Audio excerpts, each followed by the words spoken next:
Good morning, dear students. As in the last lecture, we have discussed about the four types of unit cells, and we have discussed about in the two-dimensional and three-dimensional crystal lattice. In which, in two-dimensional crystal lattice, we have discussed about 5 types of crystal lattice, but in three-dimensional, we are yet to discuss about the different type of crystal lattices on the basis of type of unit cells.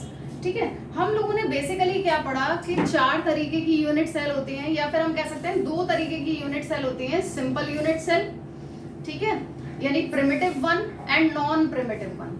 ठीक है, तो non primitive one को हमने further 3 parts में सब divide किया था, that is body centred, face centred and and centred. तो like this we are having 4 type of unit cells, जो कौन कौन सी हो गई, सिंपल और प्रिमिटिव व्यू में से, देन बॉडी सेंटर्ड, देन आपका and centred and face centred. तो हमने क्यूबिक लैटिस सिस्टम के बेसिस पे इन चारों टाइप्स को समझा था. नाउ हम लोग 2 डायमेंशनल में बात कर चुके हैं, लेकिन अगर हम 3 डायमेंशनल सिस्टम में बात करें तो there are 7 type of unit cell और द क्रिस्टल सिस्टम. यानी यूनिट सेल के बेसिस पर हम क्रिस्टल सिस्टम को 3 डायमेंशन में 7 पार्ट्स में सब डिवाइड कर सकते हैं. यानी it is basically based on the type of unit cell. ठीक है, 7 टाइप की यूनिट सेल पॉसिबल हैं in case of 3 dimensional crystal system. और उन 7 टाइप्स के बेसिस पर हम लोगों ने क्या कहा कि हमारा जो क्रिस्टल सिस्टम है वो भी कितने टाइप का होता है, 7 टाइप का होता है. ठीक है, तो ये बेसिकली किस चीज पर बेस्ड है, सेल पैरामीटर्स पर बेस्ड है. इन the last lecture I have told you के ये पैरामीटर्स क्या क्या हैं, किस किस चीज से कैरेक्टराइज्ड हैं.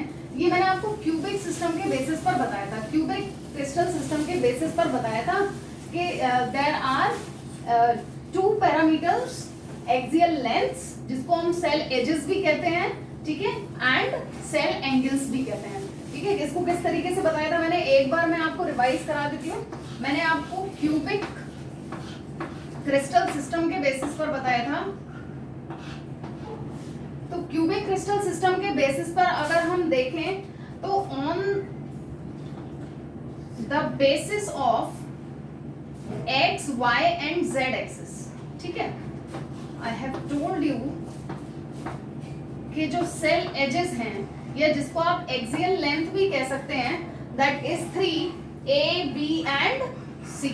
सो along the X axis that is A, इसको हम क्या लिख सकते हैं, A. Along the Y axis, ये एक्स एक्सिस है, ये वाई एक्सिस है, और ये जी एक्सिस है, यानी जेड एक्सिस है. तो ये हो गया आपका A, and that is B along the Y axis, and along the Z axis this is what, C. तो ये तीनों हमारी क्या हो गई, एक्सियल लेंथ्स. तो इनमें अगर चेंज आएगा वो हमारा one of the cell parameter होगा. And the next is axial angles. तो एक्सियल एंगल्स हमें किस तरीके से देखना है, याद रखिए, इस तरीके से हम बनाते हैं. जो हमारा ए होता है, तो ए के जो सामने वाला आ रहा है, ठीक है, उसको आप क्या लिखते हैं, बेसिकली जो ए के सामने वाला आ रहा होता है उसको हम अल्फा लिखते हैं. जो बी के सामने आ रहा होता है, ठीक है, सॉरी, ए के जो इधर आ रहा है उसको हम लिखेंगे अल्फा. जो बी के सामने आ रहा होता है उसको बेसिकली हम लिखते हैं बीटा, और जो सी के सामने आ रहा होता है उसको हम लिखते हैं अल्फा. तो इस तरीके से 3 angles, axial angles alpha, beta and gamma, and on the basis of X, Y, Z axis हमारी जो एक्सियल लेंथ्स होती हैं वो ए, बी और सी हो सकती हैं. तो when there would be the change in these axial lengths and axial angles, are 7 type of unit cells would be formed. ठीक है, तो यहाँ पे हमने 7 टाइप्स के यहाँ पे नाम मेंशन किए हुए हैं, cubic, tetragonal crystal system, orthorhombic और rhombic crystal system, monoclinic crystal system, triclinic, rhombohedral and hexagonal. तो now I am telling you कि किस तरीके से आप क्या करेंगे. अगर आप इन्हें, इन नामों को इसी फॉर्म में लर्न कर लें, then I am telling you the way कि किस तरीके से आप एक्सियल लेंथ और एक्सियल एंगल में डिफरेंशिएशन निकाल सकते हैं। सो क्यूबिक क्रिस्टल लैटिस हम लोग पढ़ चुके हैं, ठीक है। तो हम लोगों ने वहां क्या मेंशन किया था, क्या देखा था कि क्यूबिक में क्या होता है, A is equal to B is equal to C। हमें पता है कि क्यूबिक जो सिस्टम होता है हमारा, उसमें एक्सियल लेंथ तीनों क्या होती हैं, इक्वल होती हैं। And what about axial angles, axial angle अभी हम लोगों ने देखा था एक्स वाई जेड एक्सिस के बेसिस पे सब में क्या हो रहा है, 90 डिग्री का एंगल आता है अल्फा बीटा और गामा।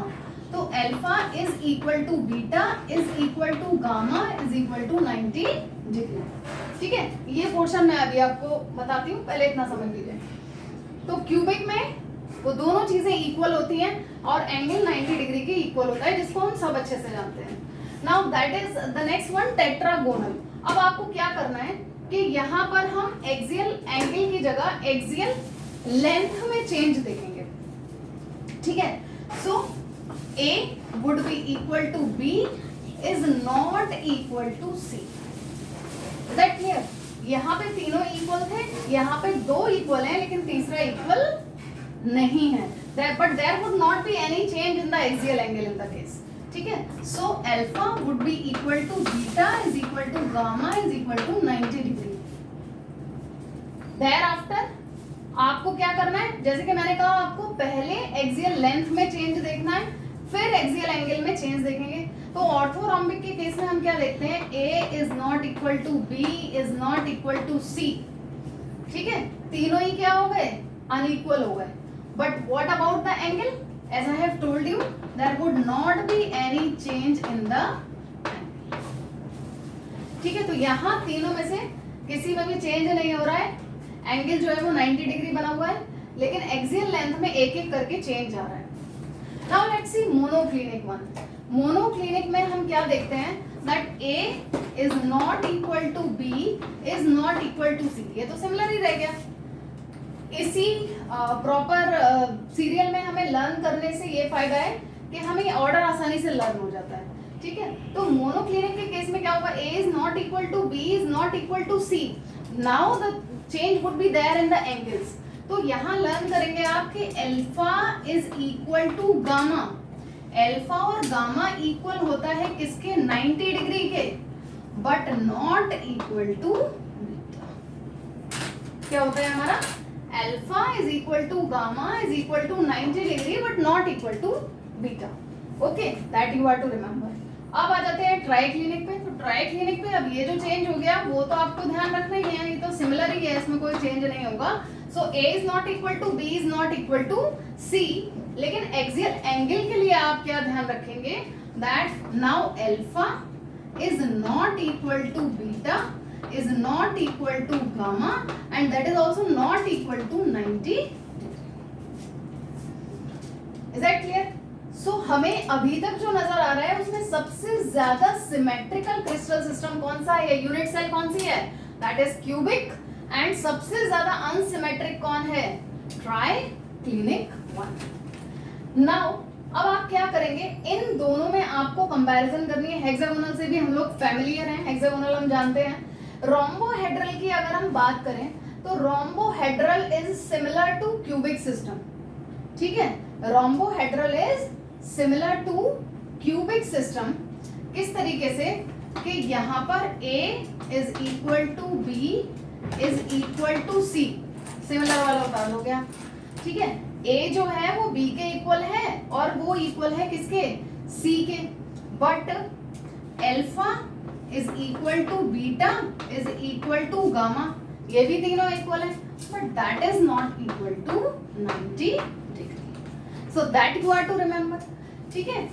यानी हम इन दोनों की कंपैरिजन करके इसको याद रखेंगे, क्यूबिक से कंपैरिजन करेंगे किसकी, आपका रोम्बोहेड्रल की। यहाँ दोनों ही जगह A is equal to B is equal to C है, alpha is equal to beta is equal to gamma है यहाँ पर भी, बट यहाँ इक्वल टू 90 डिग्री है और यहाँ is not equal to 90 degree है, ठीक है। तो बात आपकी समझ में आ रही है कि किस तरीके से लर्न करना है। एक बार पहले इतने को रिवाइज करते हैं, फिर देखते हैं हेक्सागोनल। क्यूबिक सिस्टम में क्या होता है, एक्सियल लेंथ इक्वल होती है, एंगल भी इक्वल होते हैं और 90 डिग्री के इक्वल होते हैं।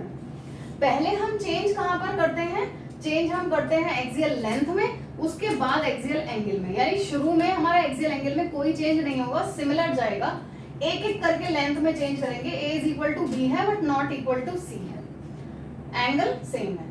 ऑर्थोरोम्बिक में A is not equal to B is not equal to C है, और alpha is equal to beta is equal to gamma is equal to 90 degree. There would not be any change in the आपका axial angles.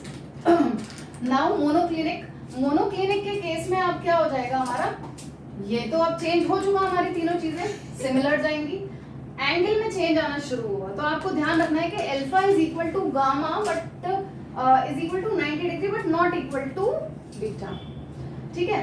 There after rhombohedral आ गया आपका। Rhombohedral को याद करने का तरीका मैंने आपको क्या बताया कि आप इसका क्यूबिक सिस्टम से कंपैरिजन करोगे, जैसे कि a is equal to b is equal to c, ठीक है, and alpha is equal to beta is equal to gamma.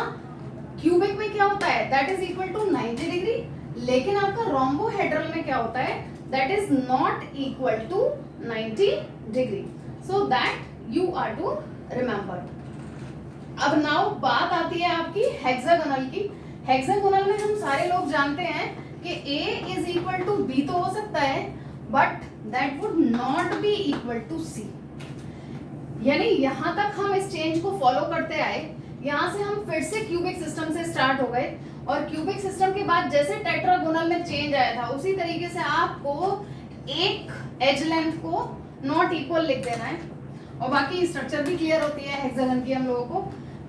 फिर आपका एक्सियल एंगल जो होता है, एक्सियल एंगल में आप क्या करेंगे, यहाँ पर हम लोगों ने देखा है कि alpha is equal to beta is equal to 90 degree और gamma is equal to 120 degree. हमें ये बात पता है कि हमारा जो गामा होता है दैट यानी one of the angle is equal to 120 degree in the case, ठीक है। अल्फा बीटा जो है दो एंगल्स होंगे सेम 90 डिग्री के, लेकिन गामा जो है हमारा 120 डिग्री का हेक्सागन में आता है। So like this that you have to remember. हम लोगों ने क्या सीखा, 7 टाइप के यूनिट सेल के बेसिस पे 7 टाइप का क्रिस्टल सिस्टम है, ठीक है। वो 7 टाइप के नाम बस आप इसी ऑर्डर में लर्न कर लेंगे, क्यूबिक, टेट्रागोनल, कोई सा इसके लिए आप लर्न करने के लिए कुछ टेक्निक अपने अकॉर्डिंगली बना सकते हैं ना, CTOMTRH something like that is for your ease. Further बस ये ध्यान रखना है, पहले लेंथ में चेंज करना है, फिर एक्सियल एंगल में आपको चेंज करना है, ठीक है। तो इस तरीके से हमारे पास क्या आ गए, 7 टाइप ऑफ यूनिट सेल आ गए। अब हम लोगों ने क्या पढ़ा है, यूनिट सेल को हमने 4 टाइप्स में डिवाइड किया था। 4 टाइप कौन कौन से थे हमारे, simple unit cell. Simple unit cell में क्या होता है, जो हमारे कंस्टिट्यूएंट पार्टिकल्स होते हैं that would be there at the corner only, ठीक है।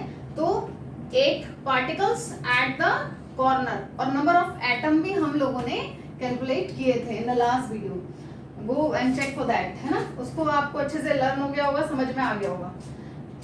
फिर तो उस तरीके से सिंपल, जैसे कि क्यूबिक के केस में अगर मैं बात करूं तो सिंपल क्यूबिक सेल, ठीक है। उसके बाद हमने बॉडी सेंटर्ड पढ़ा था, फेस सेंटर्ड पढ़ा था और एंड सेंटर्ड पढ़ा था। तो इस तरीके से 4 तरीके की यूनिट सेल हैं, और ये हम 7 टाइप पढ़ रहे हैं on the basis of parameters, ठीक है। इसका मतलब टोटल हमारे पास क्रिस्टल सिस्टम होने चाहिए 7 4 जा 28, बट अकॉर्डिंग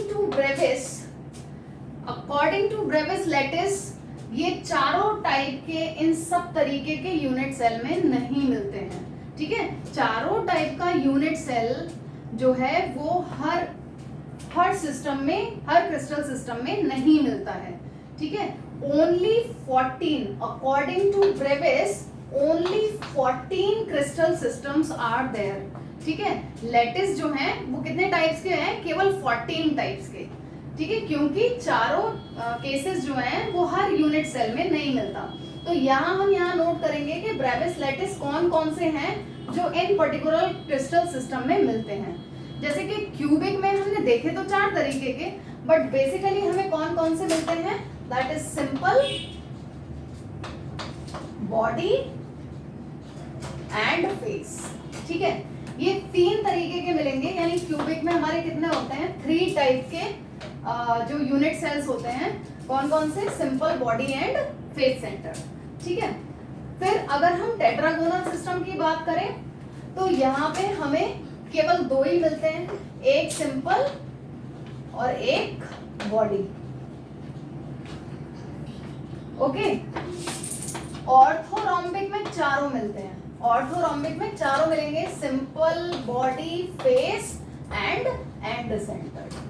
ध्यान रखेंगे, ऑर्थोरोम्बिक में हमें चारों मिलते हैं, सिंपल और बॉडी और face and and centred unit cells. Now what about in monoclinic? Monoclinic में भी हमें 2 मिलते हैं। 2 कौन कौन से मिलते हैं, सिंपल तो सभी में मिलता है and the next one is end centred. Okay, now rest of 1 in all. इन तीनों में केवल किस टाइप का मिलता है, सिंपल टाइप का यूनिट सेल मिलता है। तो on the basis of that अगर हम इन सबको कैलकुलेट करें तो हमारे पास कितने टाइप के हो जाएंगे, 14 type of Bravais lattice are possible. तो 14 टाइप के हमें ब्रेविस लेटिस देखने के लिए मिलते हैं। So that you are to remember. Basically आपके कॉम्पिटिटिव के बेसिस पर ज्यादा इंपॉर्टेंट है, और अब आपके सिलेबस में जैसा कि एमसीक्यूज का पार्ट ज्यादा बढ़ गया है, 1 वर्ड क्वेश्चन ज्यादा बढ़ गए हैं, तो आपसे क्वेश्चन पूछा जा सकता है accordingly.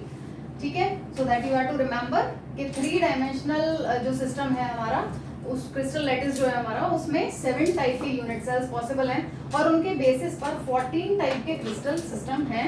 That is also known as the Bravais lattice और Bravais crystal system. That you are to remember. One more thing that I am to tell you today, जो हम लोगों ने उस दिन स्ट्रक्चर्स पढ़े थे जहां पे मैंने कहा कि आप डॉट्स से रिप्रेजेंट करते हैं अपने कंस्टिट्यूएंट पार्टिकल्स को, डॉट से रिप्रेजेंट करते हैं। जैसे कि क्यूबिक सिस्टम की अगर हम बात करें, you first take the screenshot of it.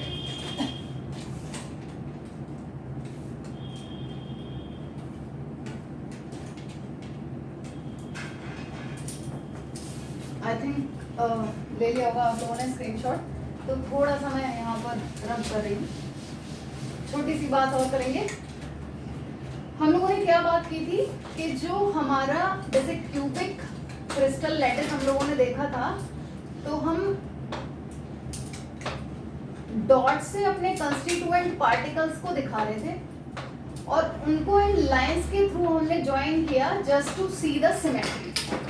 ठीक है, इस टाइप के स्ट्रक्चर को हम क्या कहते हैं, ओपन स्ट्रक्चर। इस टाइप के स्ट्रक्चर को हम क्या कहते हैं, ओपन स्ट्रक्चर कहते हैं। बट एग्जैक्टली ऐसा नहीं होता। एग्जैक्टली स्ट्रक्चर कैसी होती है, स्पेस फिलिंग। और ये किस चीज पर डिपेंड करता है, that depends on the intermolecular force of attraction. Space filling किस बात पर डिपेंड करती है कि जो बाइंडिंग फोर्सेस हैं वहां पर वो क्या क्या काम कर रही हैं, कौन कौन सी काम कर रही हैं। ठीक है, तो उसके बेसिस पे हमारी स्पेस फिलिंग स्ट्रक्चर होती है। तो जैसा कि हम लोगों ने देखा था कि ये हमारा स्ट्रक्चर किसका था, सिंपल यूनिट सेल का। तो ये तो कैसा स्ट्रक्चर था, that was the open structure of cubic, simple cubic unit cell में से। ये किसका स्ट्रक्चर था हमारा, open structure of simple cubic unit cell. ठीक है, लेकिन अगर हम इसका स्पेस फिलिंग स्ट्रक्चर देखें तो एग्जैक्टली वो स्पेस फिलिंग स्ट्रक्चर क्या होता है, ये हम लोगों ने ज्वाइन क्यों कर दिया है इन दोनों पार्टिकल्स को, डॉट जो डॉट्स हैं यानी ये कंस्टिट्यूएंट पार्टिकल्स हैं, इनको ज्वाइन किया सिमेट्री की को चेक करने के लिए, है ना, इसकी ज्योमेट्री को देखने के लिए। लेकिन ऐसा नहीं होता, यहाँ पर कोई ज्वाइनिंग लाइन नहीं होती है। ठीक है, जो एग्जैक्ट स्ट्रक्चर होती है वहां पर अगर हम कोई क्यूब सपोज करें, एक क्यूब इमेजिन करें और इनको क्या मान ले, इनको मान ले पार्टिकल्स। ठीक है, ये हमारे पार्टिकल्स ही होते हैं, इनको हम डॉट्स के फॉर्म में रिप्रेजेंट करते हैं। तो ये जो 8 कॉर्नर्स पे डॉट हैं जो हमें दिखाई दे रही हैं, एग्जैक्टली अगर मैं बिल्कुल इसी की कॉपी अगर बनाना चाहूँ तो ये एक दूसरे को टच नहीं करती हैं। सो अगर इस तरीके से जब हम डॉट को टच करते हुए दिखा रहे हैं, ये ऐसा नहीं होता कि ये जो पार्टिकल्स हैं ये एक दूसरे को टच करें। तो ये स्ट्रक्चर कुछ इस तरीके की होती है जो कि ये पार्टिकल्स हैं वो एक दूसरे को टच नहीं करते हैं, ठीक है। तो स्पेस फिलिंग स्ट्रक्चर क्या होती है हमारी, जिसके अंदर, अब इसी पर मैं दिखा देती हूँ तो आपको ज्यादा आसानी से समझ में आएगा। ये हमारे पार्टिकल्स एक स्फीयर की तरह हमने ये सपोज कर लिए, but they are not gonna touch each other. ये एक पर्टिकुलर डिस्टेंस पर एक दूसरे से होते हैं in a simple cubic unit cell. Next हम लोगों ने पढ़ा था बॉडी क्यूबिक यूनिट सेल, ठीक है। जो हम लोगों ने पढ़ा है उसी के बेसिस पे देखेंगे। अब मैंने आपको क्या बताया था, बॉडी क्यूबिक यूनिट सेल में क्या होता है कि 8 कंस्टिट्यूएंट पार्टिकल्स तो कॉर्नर पे होते हैं, ठीक है, और एक होता है बॉडी में, बॉडी में यानी विद इन बॉडी, ठीक है। अगर आप इन्हें स्फीयर्स को बॉल की तरह सपोज करो और ये एक क्यूबिक स्ट्रक्चर है, तो जब हम यहाँ पर ओपन स्ट्रक्चर बनाएंगे तो वो तो क्या होगी, ओपन स्ट्रक्चर में हम यहाँ पर डॉट्स दिखाते हैं, तो ये 8 कॉर्नर पे तो होते ही होते हैं कंस्टिट्यूएंट पार्टिकल्स। इसके साथ साथ एक हमारा पार्टिकल कहाँ होता है, बॉडी में होता है। तो इसकी एग्जैक्टली स्ट्रक्चर क्या होती है, यहाँ पर ये कॉर्नर वाले जो कंस्टिट्यूएंट पार्टिकल्स हैं ये तो एक दूसरे को टच नहीं करते, लेकिन ये जो बॉडी वाला कंस्टिट्यूएंट पार्टिकल है ये इन सारे स्फीयर्स को यानी इन सारे पार्टिकल्स को टच करता है। यानी आपको इस तरीके से देखना होगा, क्योंकि मैं आगे वाले पार्टिकल्स को यहाँ बोर्ड पे बना सकती हूँ, 3 डायमेंशनल स्ट्रक्चर को नहीं बना सकती, तो that you are to remember कि ये जो है ये पार्टिकल इसको टच करेगा, ये भी पार्टिकल इसको टच करेगा, और आपका ये हमारा अंदर से दिखाई दे रहा है, ये वाला भी इसको टच करेगा, ये सब इसको टच करते हुए बनेंगे। So there would be 1 ball in between and all 8 balls that are there at the corners, यानी 1 2 3 4 5 6 7 8। तो आप इस तरीके से अरेंज कर सकते हैं कि एक बॉल मिडिल में है और उसके साथ सिंगल बॉल मिडिल में है और उसके साथ 8 बॉल्स इस तरीके से रखी हुई हैं जो आपस में तो एक दूसरे को टच नहीं कर रही हैं, लेकिन वो उस मिडिल वाली बॉल को यानी सेंटर वाली बॉल को टच कर रही है। तो इस टाइप का स्पेस फिलिंग स्ट्रक्चर कब बनता है, जब हम बॉडी सेंटर्ड की बात करते हैं। देयर आफ्टर फेस सेंटर्ड, हम 3 की बात करेंगे क्योंकि 3 पॉसिबल स्ट्रक्चर्स हैं।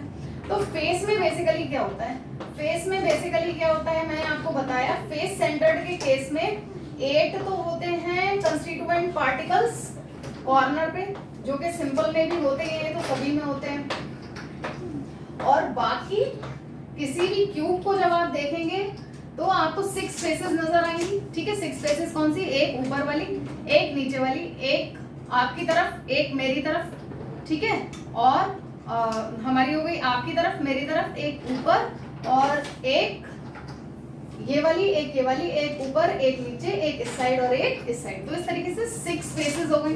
तो इन 6 फेसेस पर भी एक एक कंस्टिट्यूएंट पार्टिकल होता है।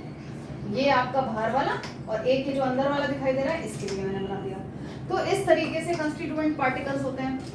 तो ओपन स्ट्रक्चर हम इस तरीके से बनाते हैं, लेकिन अगर हम बात करें स्पेस फिलिंग स्ट्रक्चर की, तो स्पेस फिलिंग स्ट्रक्चर में आप क्या देखेंगे, हमने भी देखा कि 8 कॉर्नर वाले पार्टिकल्स तो एक दूसरे को टच नहीं करते, ठीक है, बट बॉडी में बॉडी वाला करता है यानी सेंटर वाला करता है टच। अब फेस सेंटर्ड का क्या सीन है, फेस सेंटर्ड में हम क्या देखते हैं कि जो फेस वाला कंस्टिट्यूएंट पार्टिकल होता है वो किसको टच करता है, अपने 3 एडजॉइनिंग, ठीक है, जो 3 एडजॉइनिंग फोर्सेस वहां काम करती है, 3 एडजॉइनिंग पार्टिकल्स को टच करता है। यानी ये फेस वाला नहीं, कॉर्नर वाला जो अपने 3 एडजॉइनिंग पार्टिकल्स को टच करता है, सॉरी नॉट फेस 1, ये जो पार्टिकल होगा हमारा कॉर्नर वाला, अगर हम इसको देखें तो ये किस किस को टच करेगा, ये इसके बराबर वाली यानी ये सबसे बाहर वाली जो फेस आ रही होगी उसका, इधर वाली जो फेस आ रही है उसके, और इधर वाली जो फेस आ रही है उसके पार्टिकल को टच करता है। यानी एक इस तरफ से, एक इस तरफ से और एक इस तरफ से। तो हम क्या देखते हैं, किसी भी कॉर्नर वाले को आप देख लें, अगर मान लो मैं इस कॉर्नर वाले की बात करूंगी तो ये कौन सी 3 फेसेस से टच होता होगा, एक इस वाली फेस से टच होगा, ठीक है, तो इस वाले फेस से टच होके करेगा, इस वाले फेस को टच करेगा, और लाइक दिस।